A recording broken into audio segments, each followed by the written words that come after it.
안녕하세요, 원재입니다. 아무리 평범한 삶을 살았던 사람일지라도 저마다 나름의 서사를 가지고 있습니다. 또한 꽃길만 가득한 삶을 살았던 사람은 없습니다.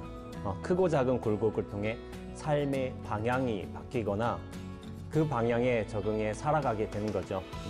여러분의 삶에 변화를 준 큰 전환점은 무엇인가요? 자신의 삶을 사유하고 어떻게 변화하며 살아왔는지 제대로 알게 된다면 그 또한 수행이 될 것입니다.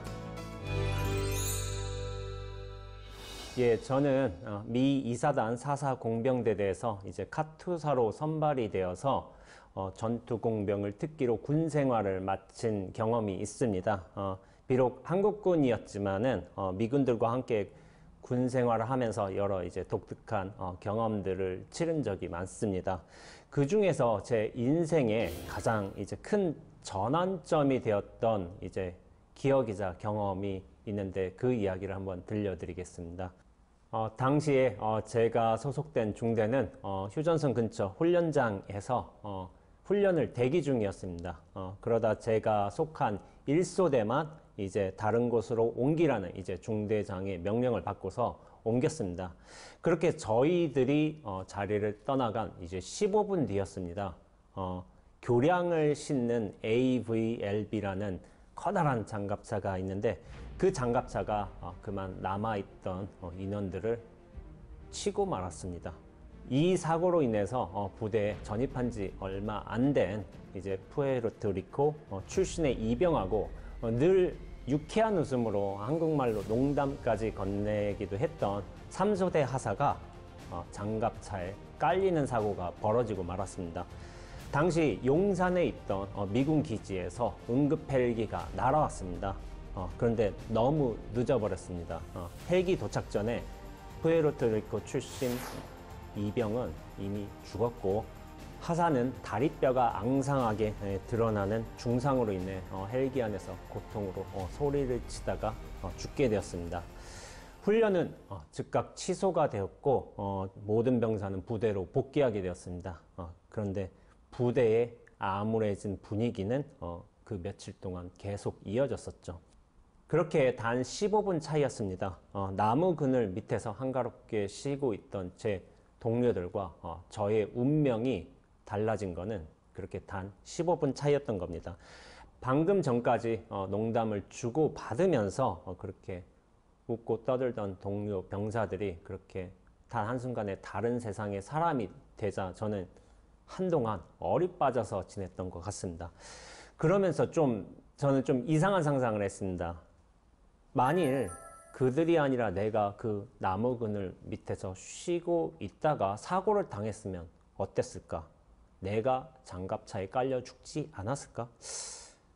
며칠 동안 이 상상이 반복된 겁니다. 장갑차에 깔려서 죽는 제 모습을 상상하는 것이고 또한 응급 헬기 안에 실려서 다리에 살점이 떨어져 나가고 이제 피를 흘리며 죽어가는 제 모습을 상상했던 겁니다.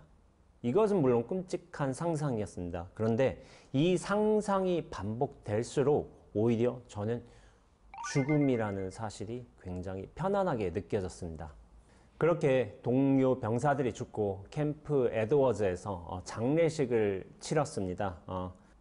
군화 위에다 소총을 세워놓고 그 병사들이 쓰고 있던 철모를 이렇게 올려놓았던 거죠.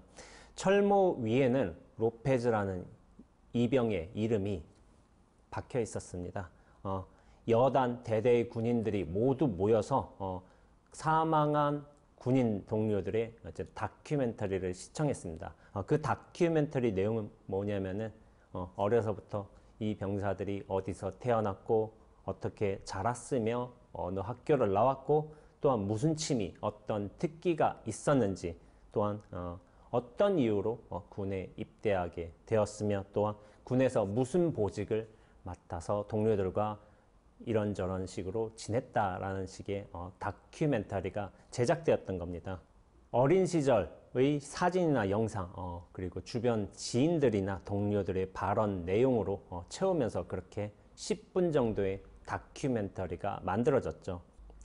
그런데 이 장례식에서 가장 인상적인 순간이 있었습니다. 장례식을 마쳐갈 때 즈음에 여단 사령관이 장례식에 참석한 사람들을 향해서 물었습니다. 이 자리에 로페즈 이병 있습니까? 그러나 사람들은 대답하지 않았습니다. 왜냐하면 로페즈는 사고로 죽었기 때문입니다. 그런데 사령관은 다시 물었습니다. 로페즈 이병 있습니까? 그리고 사령관은 마지막으로 묻습니다. 그렇다면 이 자리에 로페즈 이병을 기억하고 있는 사람 있습니까? 이 질문이 멈춰짐과 동시에 장례식에 참석한 여당 군인들 모두가 일어났습니다. 그러면서 소리쳤습니다. Yes, sir. 그와 동시에 장례식 밖에서는 옛 총소리가 울려 퍼졌습니다. 저한테는 이 장례식이 가장 인상적인 순간이었습니다. 사실 허공에 옛 총소리가 울려 퍼지는 그 순간에도 저는 어떻게 보면은 저희 죽음을 상상하고 있었습니다. 장례식을 마친 뒤에 중대의 같은 카투사 동료들은 군에서 죽는 것만큼 억울한 게 없다면서 그렇게 이 몸뚱어리 잘 간수해서 무사히 전역해야 된다고 그렇게 장례식의 의미를 서둘러서 정리했습니다. 하지만 저에게 있어서 동료 군인의 죽음은 그렇지가 않았습니다. 2003년의 봄, 죽은 건 분명히 저희 미군 동료들이었지만은 돌이켜보면 그들의 죽음을 겪은 이후 저의 죽음도 시작되었습니다. 그런데 수업을 들으면서 저는 노트 위에다 같은 문장을 반복해서 적게 되었습니다. 그 문장은 Live with Death였습니다. 노트 필기를 제가 그렇게 좋아하지 않아서 주로 듣기만 하는 강의였지만 저는 틈틈이 시간이 날 때마다 이 문장을 쓰고 계속 속으로 읊조렸습니다. 그런데 그뿐만이 아니었습니다. 제가 살면서 일상생활을 하면서 지하철을 타러 갈 때나 이런 상상을 하는 겁니다. 저렇게 달려오는 지하철에 내가 뛰어들면 나는 죽겠지? 그리고 북한산 같은 데 가더라도 저 높은 낭떠러지 끝에 서서 이 아래로 떨어지면 죽겠지? 그리고 강화도로 가는 배를 타면서도 그렇게 시퍼런 바다 밑을 바라보면서도 저 깊은 곳으로 빠지면 숨이 막혀서 죽겠지? 라는 상상을 하는 겁니다. 그렇게 일상의 삶을 살아가면서도 저는 마음속에서 스며 나오는 어떤 깊은 울림을 듣듯이 그렇게 매일같이 죽는 상상을 했고 또한 상상 속에서 매일 죽었습니다. 그러다 저는 어느 날인가 이런 꿈을 꾸기도 했습니다. 그 꿈에서 저는 추락하는 비행기에 앉아 있었습니다. 사람들이 비명소리로 비행기에 아는 그 자체로 아비규환이었죠. 그런데 그 순간에 저는 명료하고도 좀 신속하게 판단을 했던 것 같습니다. 나는 이 자리에서 죽는다. 죽음은 피할 수 없다. 이것은 결정된 사실이다. 그러나 만일 죽게 된다면은 그래도 죽음을 맞이한다면은 또렷하게 맞이하고 싶다라는 생각을 했던 것 같습니다. 그렇게 저는 추락하는 비행기 안에서 창밖으로 눈으로 뒤덮인 험준한 산봉우리를 보았습니다. 죽음은 이미 결정된 사실이니 소리를 내지를 필요도 그렇다고 죽는다고 심란할 필요도 없었습니다. 그저 이 마지막 죽음의 순간을 또렷하게 보고 싶었던 것 뿐입니다. 결국 비행기는 추락했습니다. 그런데 이 꿈의 결말이 전혀 예상 같지가 않았습니다. 추락한 뒤 저는 모든 것이 무너진 인적 없는 고요한 폐허에 저 혼자 덩그러니 서 있는 모습을 바라보았습니다. 되게 감정이 쓸쓸하고도 먹먹했던 것 같습니다. 출가 전인 20대 중반에 저는 종종 이러한 감정에 좀 사로잡혔던 것 같습니다. 나중에 제가 절집에 들어와서 수행을 하면서 알게 된 사실이지만은 군 시절 동료의 죽음으로부터 시작된 죽음에 대한 저의 상상이 실제로 명상의 한 방법이 될 수 있다는 걸 알게 되었습니다. 대반열반경에는 이러한 말이 나옵니다. 모든 발자국 가운데 코끼리 발자국이 최고이고 마음을 다스리는 명상 중에 죽음에 대한 명상이 최상이노라. 비록 수행이라는 것을 구체적으로 알지는 못하는 때였어도 죽음 명상은 수행이었던 것입니다. 모든 것은 변한다는 무상의 진리와 더불어 결코 부정할 수 없는 진리 하나가 더 있습니다. 그것은 바로 태어난 우리는 그 언젠가 죽는다는 사실입니다. 하지만 우리의 일상을 돌이켜 보자면은 그 걱정이나 고민, 생각 대부분들은 사실은 삶의 일과 관련돼 있지 죽음의 일과 관련돼 있는 것은 많지 않습니다. 아침에 일어나서 밥을 먹고 오전에 출근하고 오후에 미팅을 하고 또 저녁에 친구를 만나고 밤에 가족들과 대화하는 그 모든 일들은 사실 삶의 일입니다. 그 누구도 하루에 고정된 루틴으로서 그렇게 죽음의 일을 생각하지는 않습니다. 왜냐하면 우리는 이 죽음이 언제 어떤 방식으로 오게 될지 모르기 때문입니다. 그리고 이 죽음의 일이라는 게 지금 우리의 일과 너무 머나먼 일이라고 생각하기에 따로 그렇게 중요하게 여기지 않는 겁니다. 그런데 부처님은 죽음에 대한 명상이 그 모든 다른 명상보다도 훌륭한 명상이라고 말씀하셨습니다. 마치 밀림의 왕인 코끼리의 발자국에 그 모든 다른 동물들의 발자국이 들어가듯이 죽음에 대한 명상이 다른 명상들의 효과나 이점들을 모두 품고 있다는 걸 말씀하신 겁니다. 죽음의 명상이 훌륭한 명상이 될 수 있는 것은 그것이 육신이나 생각의 소멸에 초점을 맞춘 것이 아니라 우리 몸과 생각에 대한 집착 그리고 삶을 향한 욕망과 분별의 멈춤과 관련이 있기 때문입니다. 없어짐이나 사라짐이 아니라 그침이나 멈춤인 것입니다. 선불교에서 이야기하는 방아차기라든지 천주교 수행에서의 판단 중지 이 모두가 사실은 멈춤의 수행인 겁니다. 우리가 삶의 소용돌이에 끌려갈 적에는 우리는 삶을 성찰할 수 없습니다. 그러나 우리의 자발적인 의지에 의해 선정을 닦는 수행이라는 과정을 통해서 우리는 나라는 존재에 대한 실체감에서 일단 멈출 수가 있습니다. 우선 멈춰야지만 나의 몸과 생각에 대해서 세계와 삶에 대해서 제대로 들여다볼 수 있는 여유를 가질 수 있는 겁니다. 우리가 하는 수행의 최종 목적은 우리가 살아가는 이 삶을 잘 살아가는 것입니다.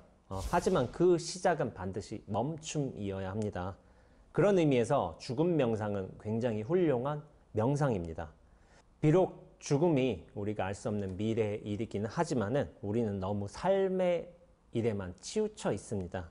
삶에만 빠져 있어서 삶을 생각하고 또한 삶을 꾸미려는데 너무 애를 쓰고 있습니다.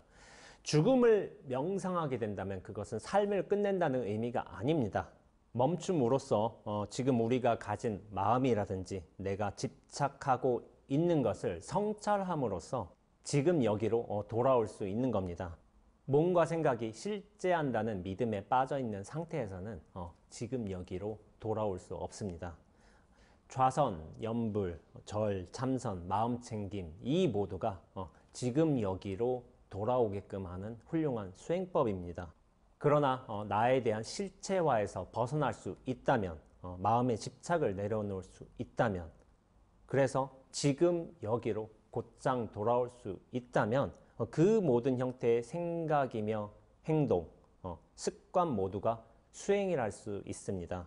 죽음을 상상함으로써 몸과 생각에 대한 집착을 덜 수 있기에 그렇게 죽음 명상도 훌륭한 수행법이 되는 겁니다. 사실 이 방송 녹화를 하려고 김천에서 올라오면서 저는 오늘도 어김없이 죽음의 상상을 했습니다. 차를 타고 오다가 차 사고로도 죽을 수 있는 것이고 기차의 탈선 사고로도 죽을 수 있는 것이고 갑작스러운 심장마비로도 죽을 수 있는 겁니다. 그렇게 저는 매일같이 죽음을 상상합니다. 스님이 된 지금에도 저는 그렇게 매일같이 죽음을 명상하고 있습니다. 그리고 이 죽음이 저에게 인연에 따라 다가옴을 매일같이 수용하고 있습니다. 처음에는 이 죽음 명상이 두려웠습니다. 아마도 살아있는 몸뚱아리로 그리고 실체를 가진 존재로 살고 싶어하는 에고의 저항하는 마음 때문이었는지도 모릅니다. 하지만 그렇게 매일 죽음을 상상할수록, 그리고 상상 속에서 자주 죽을수록 죽음이 그렇게 힘들게 느껴지지는 않았습니다. 죽음을 대하는 마음이 오히려 편안해진 겁니다. 이렇게 매일매일 죽음과 함께 하는데 신기한 일이 벌어지는 겁니다. 그것은 바로 삶이 가벼워지고 또한 삶이 편안해진다는 겁니다. 죽음을 대상으로 해서 그렇게 죽음을 상상한 것인데 그 결과는 삶으로서 나타납니다. 매일매일 죽을 준비를 하는 것인데 삶이 이토록 편안해진다는 겁니다. 우리가 흔하게 말하는 부처님의 열반은 육신의 근거를 둔 육신의 죽음입니다. 하지만 본래 의미로서의 열반은 그렇게 육신의 죽음만을 뜻하지 않습니다. 열반은 산스크리트어로 니르바나, 닛바나를 음차한 겁니다. 그 닛바나의 의미는 바로 불이 꺼지는 것을 의미합니다. 그런데 이 불은 단지 육신의 불인 것만이 아닙니다. 번뇌의 불이자 착각의 불, 집착의 불입니다.